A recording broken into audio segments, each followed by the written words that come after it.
हरिओम, नमस्ते, जय माता दी। JMD studio Pakistan सां गॾु मां आहियां तव्हांजो पंहिंजो एडवोकेट हरेश राय, माता रानी दरबार खिपरो। जीअं त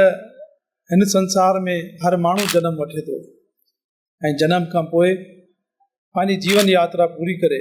ऐं वञी प्रभु परमात्मा सां मिले थो। असांजो जनम छो थियो आहे, असांखे कहिड़ा कर्म करणु घुरिजनि, हीउ संसार छो ठहियो आहे, कॾहिं ठहियो आहे ऐं कंहिं ठाहियो आहे, भॻवानु केरु आहे, भॻवानु आहे बि या न, जेकॾहिं आहे त उहो किथे आहे, कीअं असांजी मुक्ति थींदी, छा पाप आहे, छा पुण्य आहे, छा असांखे खाइणु घुरिजे, छा न खाइणु घुरिजे, असांखे पंहिंजे हिन मुआशिरे में कहिड़ी रीति रहणु घुरिजे, कहिड़ा असूल अपनाइणु घुरिजनि, कीअं असां पंहिंजा रिश्ता निभाए सघूं था, रिश्तनि जी अहमियत छा आहे, गुरु छा आहे, शिष्य छा आहे, औलाद खे माइट सां कीअं हलणु खपे, माइट खे औलाद सां कीअं हलणु खपे, कहिड़ा कहिड़ा असांजा कर्म आहिनि जेके असांखे हिन जनम मरण खां, हिन बंधन खां जेको आहे सो छुटाए पार पहुचाईंदा। इन्हनि सभिनी सवालनि जा जवाब असांखे तॾहिं मिलंदा जॾहिं असांखे पंहिंजे धर्म जी ॼाण हूंदी, छो त हीउ धर्म, हीउ मज़हब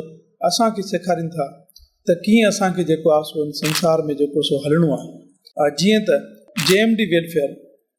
2016 खां वठी सनातन धर्म जूं मुख़्तलिफ़ क़िस्मनि जूं शेवाऊं कंदी अचे पई, जंहिंमें सभ खां ख़ासि आहे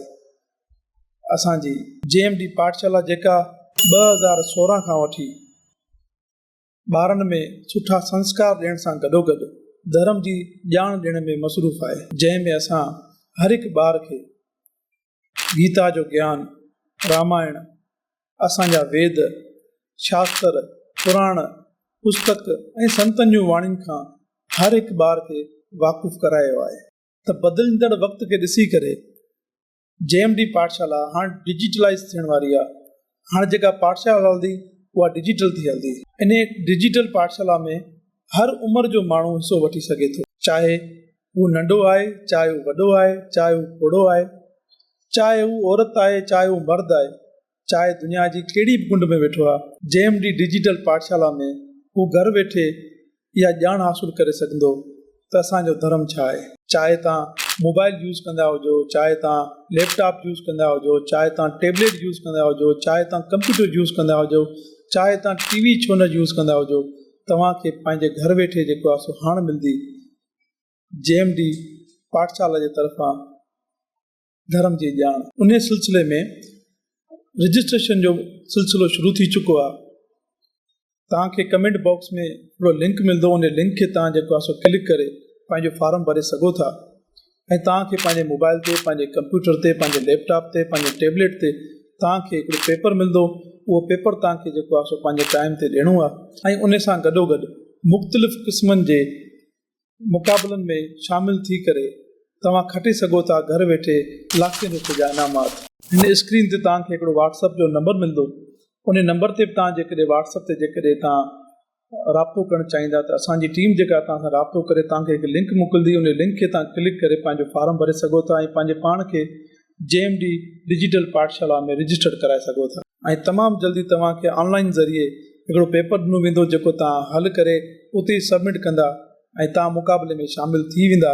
त सनातन धर्म सां तालुक़ु रखंदड़ मुंहिंजे हर हिकु व्यक्ति खे इहो प्रार्थना आहे त कृपा करे पंहिंजे पाण खे JMD डिजिटल पाठशाला में रजिस्टर्ड करायो, पंहिंजी फैमिली खे रजिस्टर्ड करायो, पंहिंजी घरवारियुनि खे, पंहिंजी भेणुनि खे, पंहिंजी न्याणियुनि खे, पंहिंजे औलाद खे, पंहिंजे दोस्तनि खे, पंहिंजे आसपास रहंदड़ माण्हुनि खे रजिस्टर्ड करायो त जीअं असांजी हीअ कोशिशि कामयाबु वञे, असां वधि में वधि जेको आहे सो सनातन धर्म जी ॼाण ॾियण में कामयाबु थी सघूं। यादि रहे त हिन पाठशाला में हर क़ौम जो माण्हू हिसो वठी सघे थो, चाहे उहो कहिड़ी बि ज़ात सां तालुक़ु रखे थो, हर माण्हू जेको आहे सो हिन में हिसो वठी सघे थो, चाहे उहो मर्द आहे, चाहे औरत आहे, चाहे नंढो आहे, चाहे वॾो आहे, चाहे देश में आहे, चाहे परदेश में आहे, हर माण्हू हुन में रजिस्टर थी सघे थो ऐं पेपर ॾेई सघे थो। हीअ शेवा JMD वेलफेयर करे रही आहे, बिना के लालच जे, बिना के लोभ जे, सिर्फ़ु मन में इहा कामना रखी करे त असांजे सनातन धर्म जी जय जयकार हुजे ऐं सनातन धर्म खां हर को जेको आहे सो वाक़ुफ़ु हुजे, पंहिंजे घर में, पंहिंजे आसपास अहिड़ो माहौल रखे जंहिंसां असांजो जीवन सफल थिए। ऐं जेके इनामात आहिनि उहे सिर्फ़ु ऐं सिर्फ़ु जेको आहे सो जेके पार्टिसिपेट कंदा उन्हनि जी हौसला अफ़ज़ाई लाइ ऐं दिलचस्पी वधाइण लाइ आहिनि। त मूंखे पूरी उमेद आहे त तव्हां सभई सनातनी गॾिजी करे हिन धर्म जे कार्य में असांजो साथ ॾींदा। जय माता दी।